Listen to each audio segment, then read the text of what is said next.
하락장에서도 방어가 되는 방어주. 질문을 주신 부분이 좀 중요한 부분이에요. 왜냐하면 우리가 하락장 때 항상 말씀을 계속 드리는 부분이니까.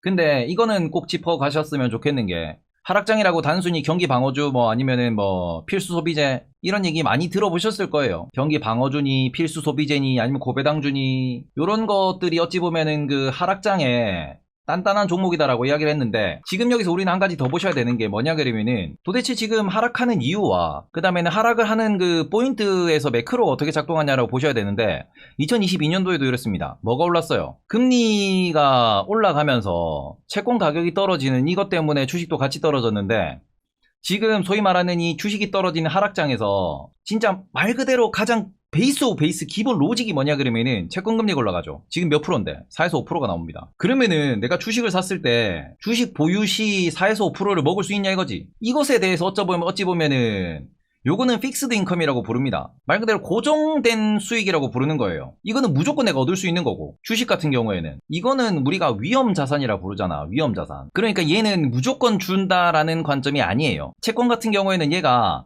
파산만 안 나면은 무조건 주는 거고, 특히 지금 4, 5% 주는 금리가 누구야? 미국 달러잖아. 지금 주식시장에 대해서 재미없을 거다, 재미없다, 이거 조심하셔야 된다, 계속 이제 경고등을 띄우는 사람들은 뭐 하는 사람이냐 그러면은 이 로직에서 이야기를 하는 사람들이에요. 주식을 보유했을 때 위험자산이란 관점에서 이거는 원금이 하락할 수도 있는 이 포인트죠. 물론 채권도 원금은 하락할 수 있지, 금리가 더 올라가면은.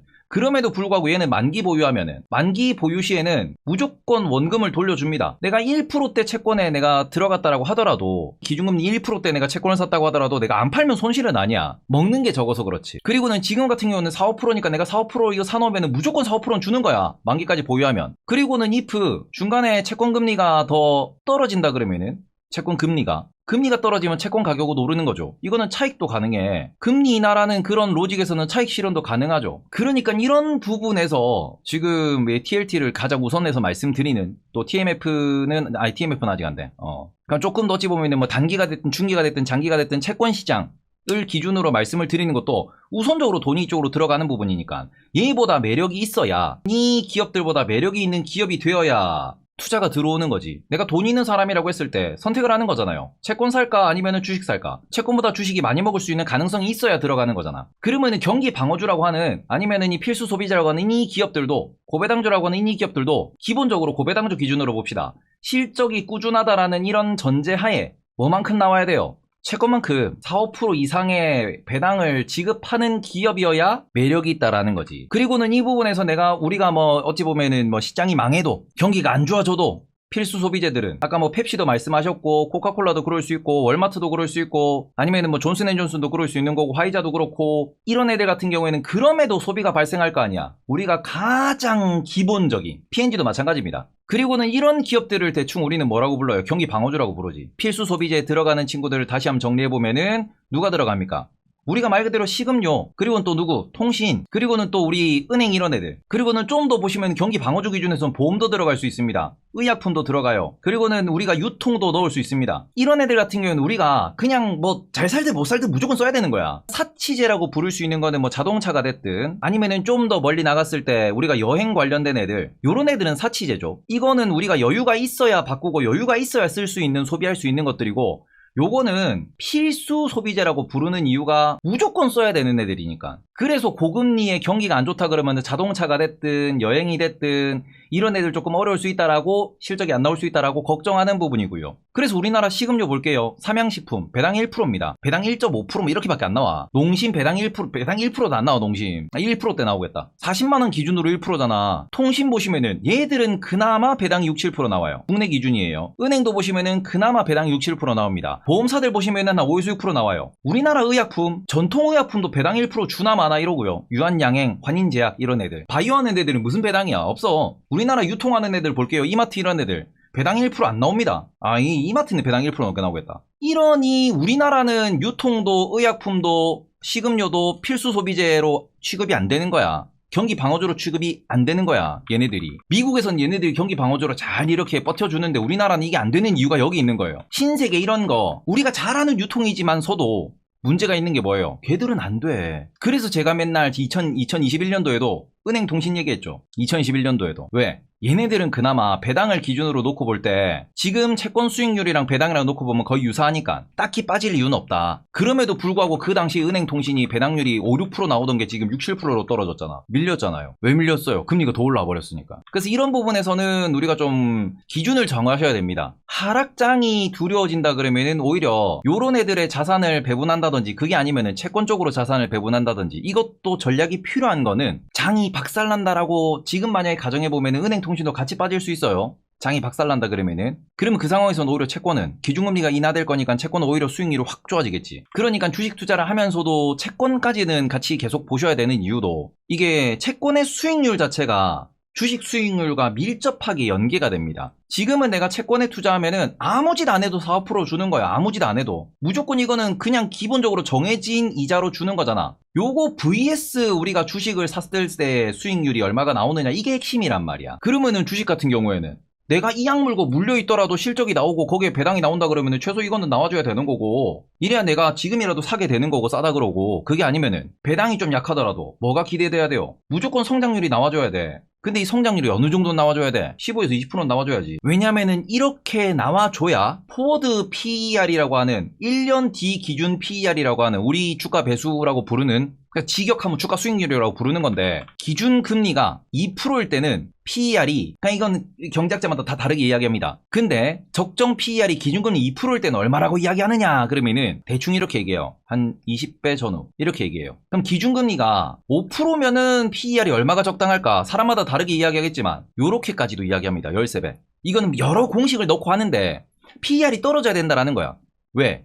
기본적으로 금리로 얻을 수 있는 수익이 높으니까. 그러니까 PER 기준으로 떨어진다 그러면 이만큼도 떨어질 수 있다라고 일단 협박을 하는 거고 이렇게 따지면 얼마? S&P 500 얼마? 이렇게 따지면 S&P 500이 3,300 가야 된다 이렇게 외치는 거야. 물론 이거는 말도 안 되게 너무 낮게 잡은 거지. 너무 낮게 잡은 거야. 근데 그럼에도 불구하고 이런 이야기를 하는 이유는 뭐냐 그러면은 기준금리가 올라간다라는 거는 이만큼 내가 그냥 아무 짓도 안 해도 먹을 수 있는 돈이 있다 보니 그게 이제 돈이 커지다 보니 주식도 확실한 성장을 보여줘야 되고 확실한 배당을 보여줘야 매력적인 자산이 된다라고 이야기를 하는 거거든요. 그 PER 13배 이거는 너무 신경 쓰지 마세요. 왜냐면 이거는 월스트리트에서도 논란이 되게 많은 숫자입니다. 저 13배는. 근데 어찌든 저쨌든 우리가 소위 말하는 기준금리가 2021년 기준 0.5%일 때는 PER이 막 40배, 50배까지 갔어요. 이렇게 올라갔어. PER 40배까지. 33배, 34배 막 이렇게 갔거든. 나스닥 기준으로도. 그러면서 와 너무 비싼데요 이랬지. 근데 지금 여기에서 기준금리가 5%대로 다시 올라와 버리니까 이제부터 사람 머릿속에는 또 뭐가 돼요?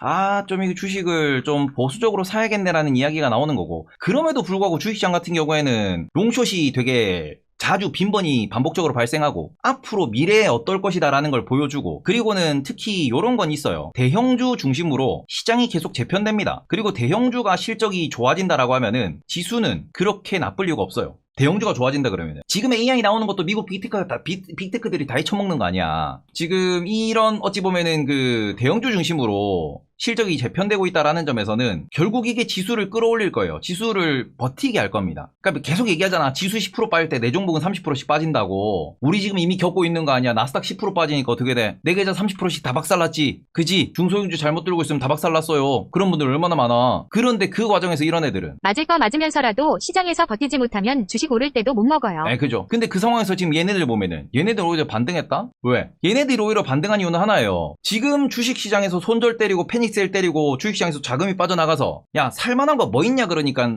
얘네들이 보이는 거거든. 채권만큼 안정적인 친구 요렇게 보이는 거거든. 그래서 1월 때일 때 어찌 보면은 뭐 많이 올랐을 때 현금 하신 분들은 요렇게 조정 오면은 뭘 사요? 좀 더 빠질 것 같으면 고배당주 저평가돼 있는 애들 사서 다시 올라갈 때는 그거 팔고 또 딴 걸로 넘어가고 그리고 혹은 요런 성장률이 보이는 이 기업들에 대해서 오히려 매수를 하는 거지 지금. 야 엔비디아가 고점에서 얼마가 떨어졌는데 야 테슬라가 고점에서 얼마가 떨어졌는데 이러면서 어쨌든 요런 부분에서 우리가 이제 어찌 보시면은 경기 방어가 하락장에서의 대응 방법 이런 부분에서 말씀을 해주셨는데 제가 2021년도에도 내가 제일 잘한 게 그거라고 말씀드리잖아. 은행 통신 제발 사라고 얘기했던 거. 그걸 제일 제가 잘 말씀드린 거라고 계속해서 제가 말씀드리는 것도 지금은 그런 박살장은 아니에요. 지금은 그렇게까지 박살날 만한 그 이슈는 많이 쌓여 있는데 박살을 낼 만한 타이밍이 아니야. 그래서 증시가 너무 버블이냐 그러면은 버블은 아니지. AI가 실체가 있고 실제로 투자가 일어나고 있고 AI 때문에 지금 실적이 올라가고 있고 미국 기업들 실적은 더 잘 나오는데 작년도에 실제로 보시면은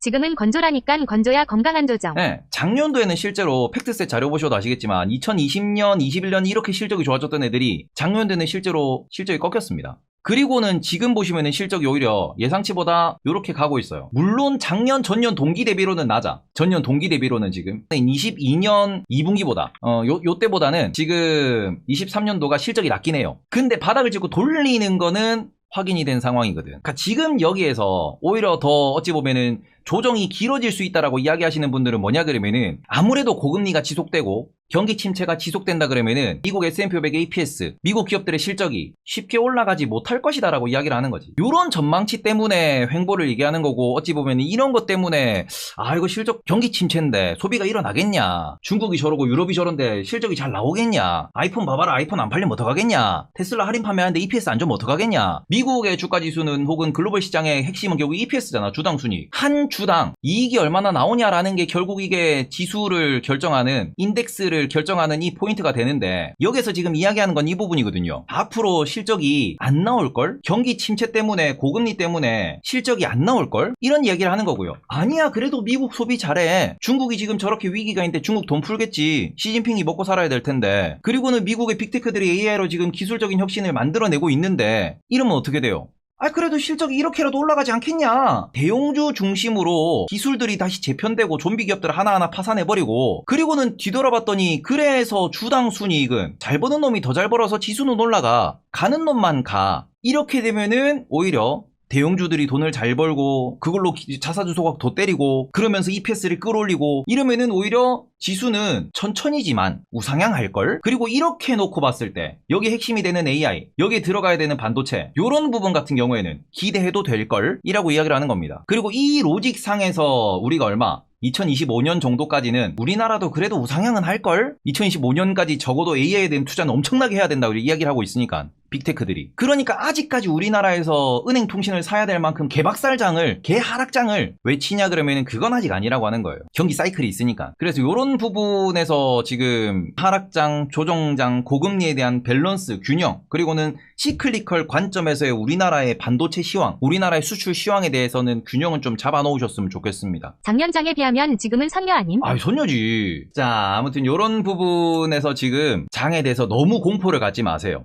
지금은 공포를 가질 장은 아닙니다. 그러니까 공포는 우리가 소위 말하는 그 6월, 7월처럼 좋다 할 때 공포를 가지셔야 되고 하락의 이유를 잘 보셔야 돼. 지금 하락의 이유에 대해서 요거는 꼭 기억해 주셨으면 좋겠습니다. 무엇? 초전도체 빚내서 상영들은 공포 가져야지. 그거는 그렇지. 지금 보시면은 9월 금리 인상에 대한 두려움이다라고 말씀하시는 분이 계시는데 아니에요. 그게 아니라서 말씀드리는 거예요. 이 9월 금리 인상에 대한 두려움이면은 저도 이렇게 말씀드릴 겁니다. 9월 금리 인상에 대한 두려움이면은 우리가 지금 비중을 줄이는 게 맞아요. 근데 지금 최근 한 달짜리 최근 한 달입니다. 최근 한 달에 2년물 국채금리 볼게요. 얘가 올랐냐? 안 올랐습니다. 지금 보시면 최근 한 달에 2년 국채금리가 지금 여기가 어디냐 그러면 여기가 4.75고요. 지금 4.95예요. 그리고는 이거 전고점 수준입니다. 그 2년물이 5%를 넘은 적도 있어. 이걸 좀 더 길게 보시면 2년물 5% 넘은 적 있잖아. 여기 있잖아, 여기. 이미 올해 7월 초에 5% 넘었었거든요. 그러고는 빠졌다가 지금 살짝 올라온 정도입니다. 금리 인상에 대해서는 지금 이게 금리가 오랫동안 지금 금리가 유지될 것 같다라는 걱정을 하는 거지 금리가 더 오를 거다라는 걱정했으면 2년물이 더 튀었어야 돼. 근데 10년물 보시면은 얘는 한 달 보면은 얘가 지금 시장을 조지고 있죠. 두두두두두두두 올라가면서 얘가 시장을 조지고 있는 거야 지금.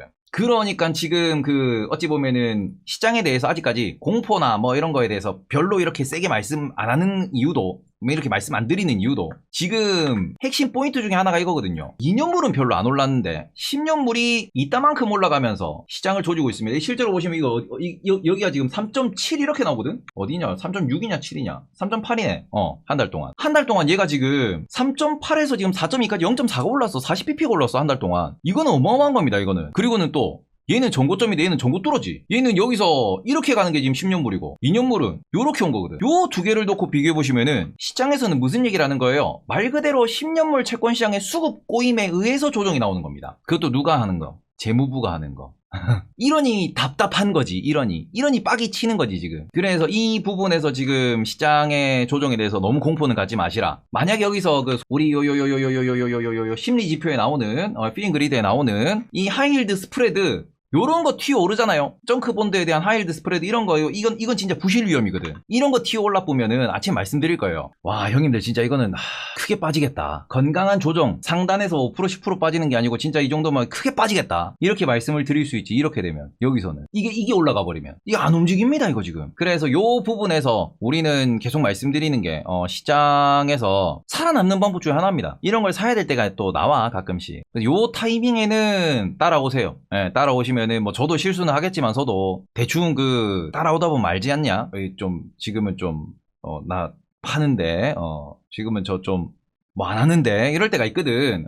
저야 물론 이제 좀 일찍 팔지. 6월 중순부터 6월 중순 6월 말부터 이제 팔았습니다. 어이구 살기 없노. 한 달 반 되긴 했어.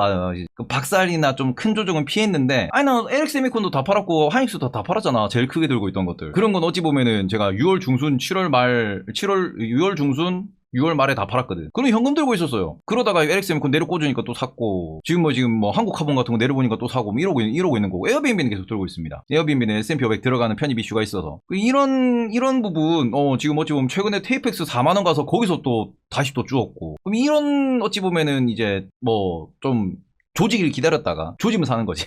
조졌네. 디즈니 물려있어 아직 말하지 마.